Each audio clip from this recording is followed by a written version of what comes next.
레이의 아들들은 게르손과 그앗과 무라리요.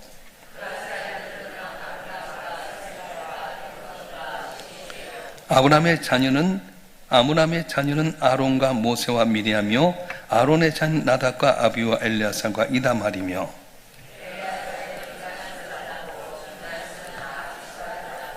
아비우사는 붓기를 낳고 붓기는 우사를 낳고,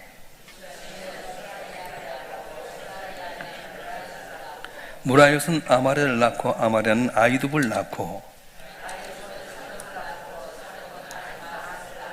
아히마스는 아사를 낳고 아사는 요하난을 낳고,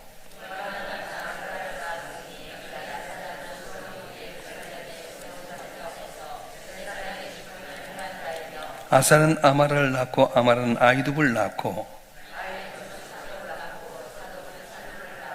살룸은 hil기야를 낳고 hil기야는 아사를 낳고, 여호와께서 느부갓네살의 손으로 유다와 예루살렘 백성을 옮기실 때에 여호사닥도 가니라. 게르손의 아들들의 이름은 이러하니 림니와 시므요.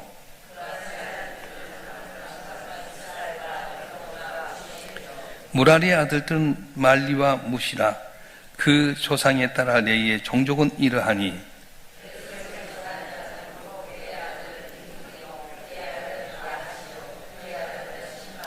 그의 아들은 요아요, 그의 아들은 잇도요, 그의 아들은 세라요, 그의 아들은 여아들이며,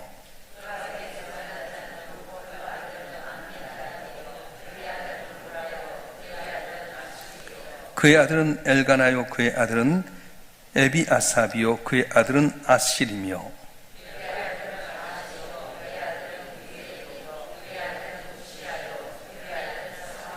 엘가나의 아들들은 아마세와 아이못이라.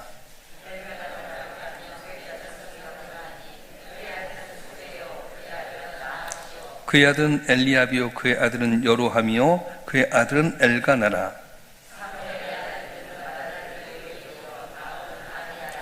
무라리에서 난 자는 밀리요, 그의 아들은 림니요, 그의 아들은 시므이요, 그의 아들은 우사요.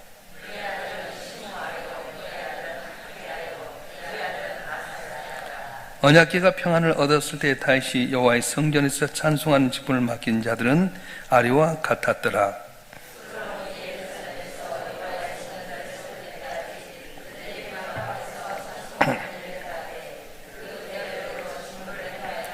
직무를 행하는 자와 그의 아들들은 이러하니 그아스의 자손 중에 헤만은 찬송하는 자라. 그는 요엘의 아들이요, 요엘은 사무엘의 아들이요,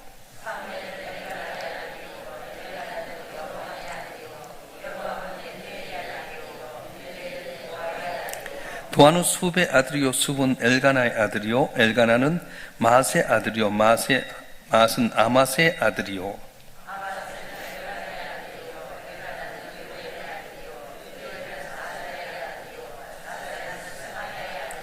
스바냐는 다핫의 아들이요, 다핫은 아실의 아들이요, 아실은 에비아삽의 아들이요, 에비아삽은 고라의 아들이요,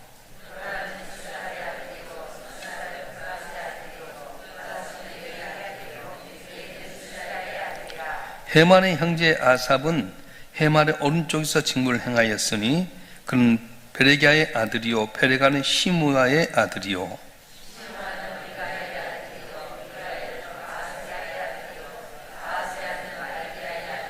말기야는 에드니의 아들이요, 에드니는 세라의 아들이요, 세라는 아디야의 아들이요,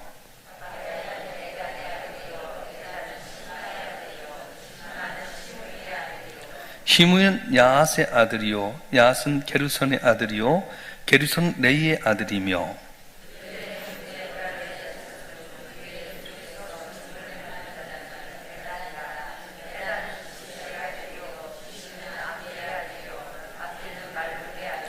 말룩은 하시바의 아들이요, 하사랴는 아마시아의 아들이요, 아마시아는 hil기야의 아들이요,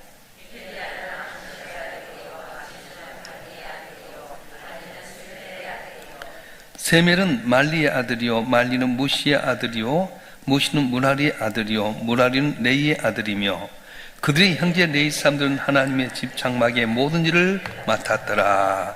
아멘. 제가 서두에 말씀했습니다만 오늘 본문의 말씀은 레위의 가문, 레위의 계통의 자녀들과 또 다윗이 이제 왕궁을 이루어서 나가게 될 때 찬양대를 만들어서 그 계보를 이야기하는 내용이 나오게 됩니다. 그래서 레위 지파의 첫 조상은 두 번 나오게 되는데 1절과 16절에 게르손과 고핫과 무랄이라고 하는 사람입니다. 그래서 레위의 세 아들 게르손과 고핫과 무랄이라고 하는 그 아들들 통해서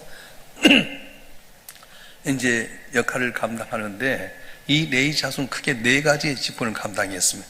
대제사장과 제사장, 또 찬송하는 것, 또 성막에 대해서 봉사하는 것, 이 네 가지를 감당하게 됩니다.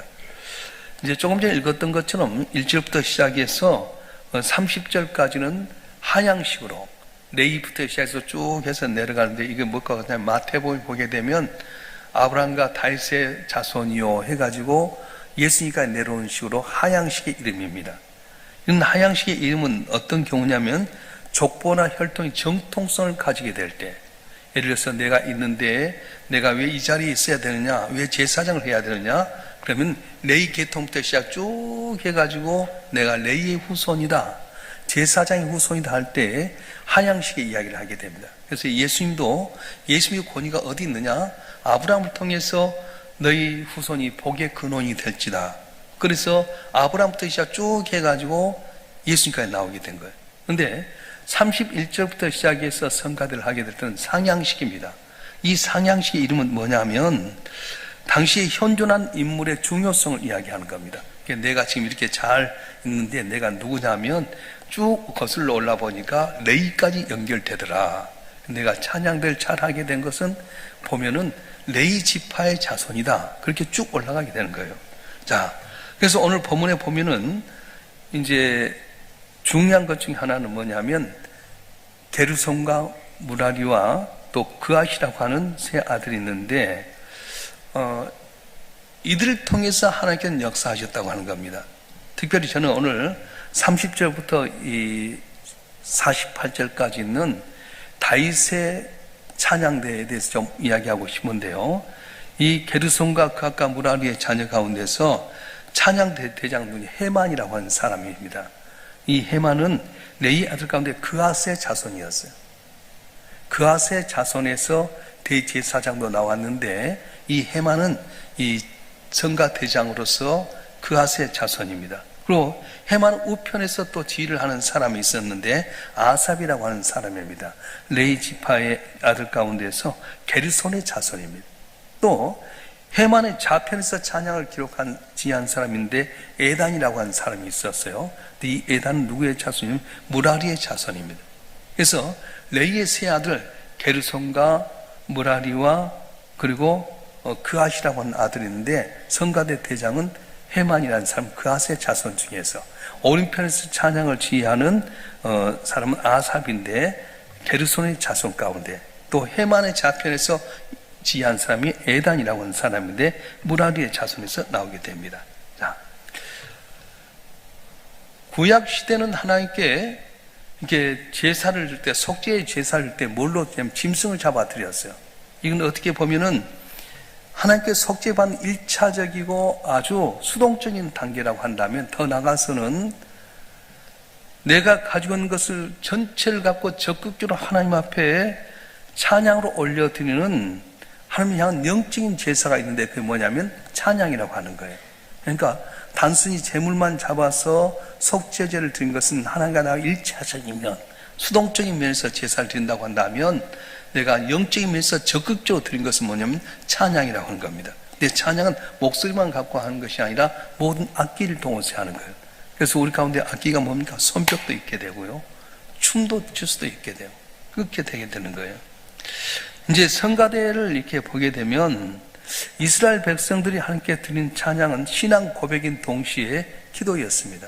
이제 우리가 오늘 또 드리는 이 찬양은 신앙 고백인 반면에 기도라고 하는 거예요. 곡조가 붙어있는 그 기도가 바로 찬양입니다. 그러니까 여러분이 찬양할 때 곡도 중요하지만 제일 중요한 것은 가사가 중요해요. 자, 한번 물어볼까? 여러분 가운데 지금 찬송가를 숱하게 읽었어요. 불렀어요. 몇십 년 믿었는데 1절부터 마지막 절까지 아닌 곡이 5곡 이상 되는 게 몇 거나 된 거 오늘 집에 가서 살펴봐요. 곡은 아는데 가사를 제대로 못 읽은 거야. 1절 하다가 3절 하다가 2절 하다가 4절 하다가 중간에 빼먹고 잊어버리고 그럴 때가 많잖아요. 그런데 이 찬송은 곡조가 붙은 기도다 하는 거예요. 그래서 여러분, 곡도 중요하지만 더 중요한 건 가사예요. 주 안에 나에게 딴 것임 있으랴. 십자가 밑에 나가 내 짐을 풀었네. 그 두려움이 변하여 내 기도 되었고 전날의 한숨 변하여 내 찬송이 되었네. 내 주는 자비하셔서 늘 함께 계시고 내 궁핍함을 아시고 늘 채워주시네. 내 주와 맺은 언약은 영 불변하시니 그 나라 갈까지 늘 보호하시네. 할렐루야. 그래서 우리가 찬송을 부를 때는 가사를 하면 얼마나 은혜가 됩니까? 그래서 여러분이 찬송가 할 때 항시 가사를 중요시 여겨야 된다는 겁니다. 이제 그래서 다시 해만과 아삭과 에단을 지명해서 성가대에 이렇게 찬양을 세우게 되는데, 이거 점차 발전해서 이제 성전의 찬양대가 생겼고, 그리고 이 조직은 헤롯 성전이 파괴될까 계속 지속이 됩니다. 그런데 초대교회는 로마의 억압으로 말미암아서 성가대를 운영할 수가 없었습니다. 313년에 곤티다누스 대제에 국교를 인정하면서 그때 이제 각 교회에서 활발히 성가대에 이어지게 되는데, 중세시대는 찬양을 어떻게 했냐면 교회 건축물로 찬양을 했어요. 중세시대 교회는 다 십자가 형태로 됐습니다.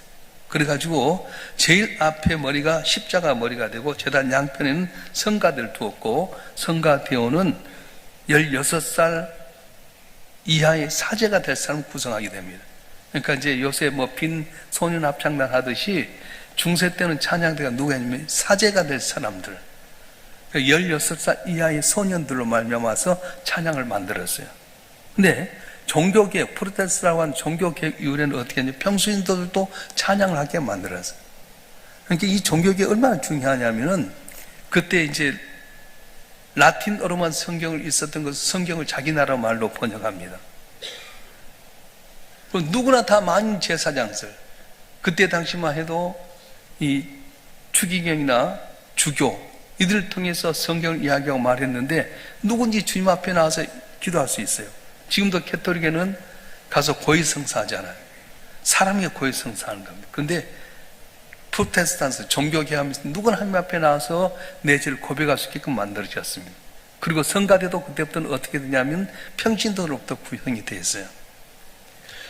자, 현대 성가대는 예배 가운데서 찬송의 직분을 맡은 조직제로 회중을 대표해서 찬미의 제사를 드리게 되는데, 이 찬양이 얼마나 중요하냐면 먼저 찬양 가운데서 우리 마음이 겸손한 마음을 가져야 된다는 겁니다.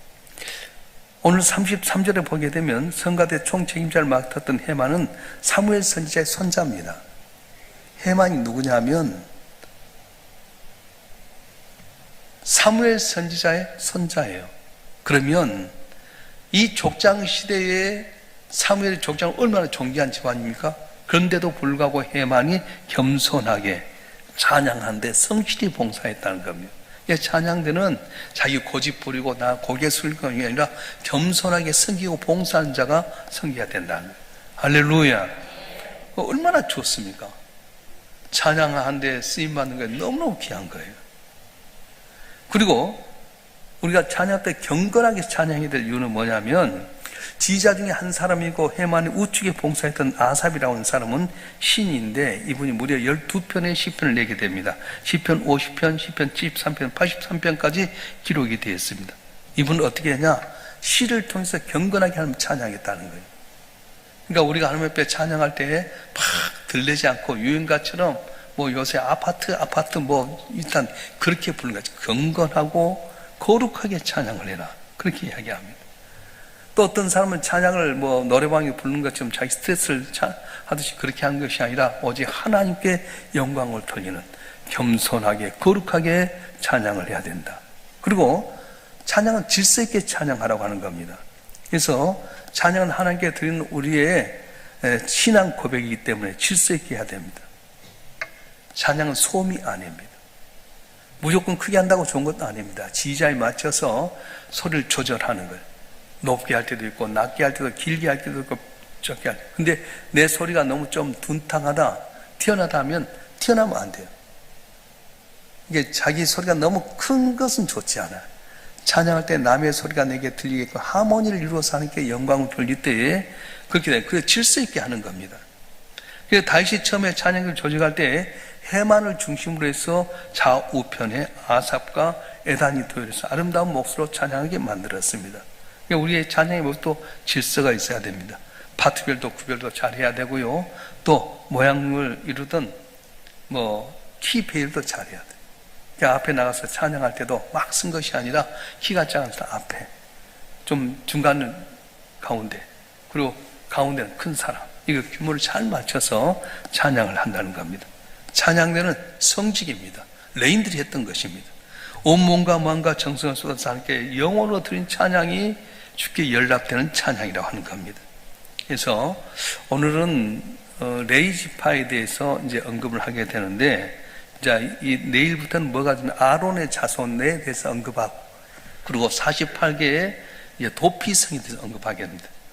다른 집안 다 땅을 다 주었어요. 근데 레이지파만큼은 흩어져 살아라 해가지고 흩어졌는데, 그들이 다 각자에서 가까운 그 지역에 들어가서 도피성을 만들게 됩니다. 그래갖고 48개 도피성을 만드는데 왜 그러느냐?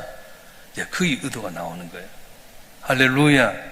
오늘 이스라엘 백성들이 바벨론 포로 70년의 생활을 마치고 꿈에 그리던 고향에 왔는데 고향은 처절하게 무너져 버렸습니다.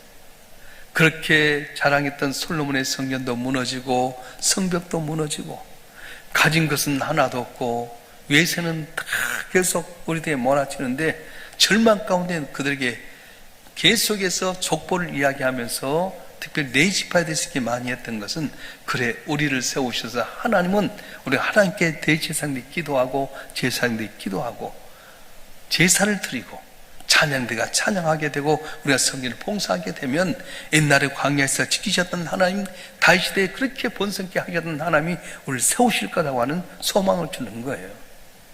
할렐루야. 성전인 거 얼마나 감사합니까? 저는 우리 교인들이 좀 알았으면 좋겠어요. 이렇게 좋은 성전 준 건 너무 감사하지 않아요? 주차도 편하고, 우리 노예에서도요, 노예가 230개 교회가 되는데 제일 노예하기 좋은데 우리 교회래요. 안수방도 크지만 저쪽 밖에다 주차해갖고 오잖아요. 우리는 막 지하로에서 올라오게 되고요. 너무 짜임새가 잘 됐다는 거예요. 매년 우리한테 해달라는데 매년 할 수는 없잖아요. 그래서 1년 반에 한 번 정도, 어쨌든 1년에 한 번씩 우리가 하게 됐는데, 이게 좋은 성전 주였는데 얼마나 좋아요. 기도할 수 있는 것, 주의 종이 말씀을 전하고 말씀 따라 기도할 때 하나님 들으신다고 하는 확신을 갖고 우리가 주 앞에 나오게 되면, 믿음 갖고 나온 우리 모두 한 사람 한 사람에게 어쩌락만 잡고 낚였는 혈루증 여인이 어쩌락 잡는 순간에 기적을 통해 몸이 나았던 것처럼 놀라운 기적의 역사가 또 일어날 줄로 믿습니다. 믿습니다. 기도하겠습니다.